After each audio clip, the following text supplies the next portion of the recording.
آپ عمر میں بھی مجھ سے بڑے ہیں اور آپ کی آواز بھی میری آواز سے زیادہ بلند ہے، لیکن مجھے لگتا ہے کہ شاید اپنے ضمیر کی عدالت میں آپ مجرم قرار دیے جا چکے ہیں، اور اس احساس جرم سے جان چھڑانے کے لیے آپ کو اونچی آواز اور طاقتور الفاظ کا سہارا لینا پڑتا ہے۔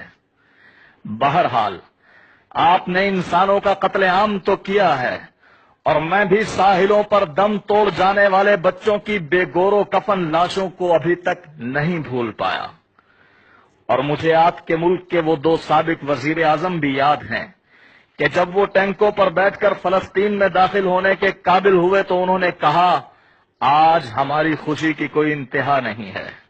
صدر صاحب، جن لوگوں نے ٹینکوں پر سوار ہو کر فلسطین کی حدود کو پامال کیا تھا اور اپنے ظالمانہ عمل پر ان کا کہنا تھا کہ ہمیں کوئی شرمندگی نہیں، ہم اپنے آپ سے پوری طرح مطمئن ہیں، جی ہاں، ایسے لوگوں کو آپ نے اپنا وزیر اعظم بنایا اور آج وہ آپ کے سابق وزیر اعظم ہیں۔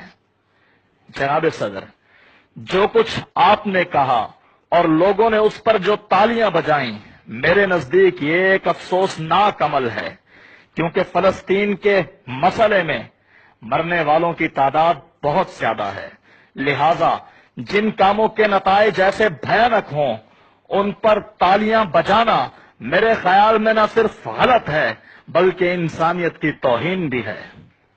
اس حوالے سے میرے پاس بہت سی یادداشتیں ہیں، لیکن بدقسمتی سے اتنا وقت نہیں کہ میں سب کچھ پیش کر سکوں۔ میں صرف دو باتیں کرنا چاہوں گا۔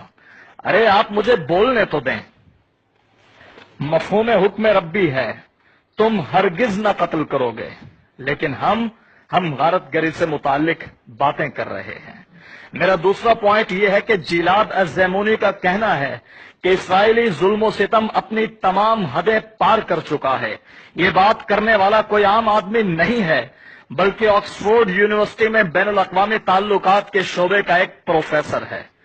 آپ کا بہت بہت شکریہ، کیونکہ میرا نہیں خیال کہ اس کے بعد میں کبھی دوبارہ یہاں بلایا جاؤں گا۔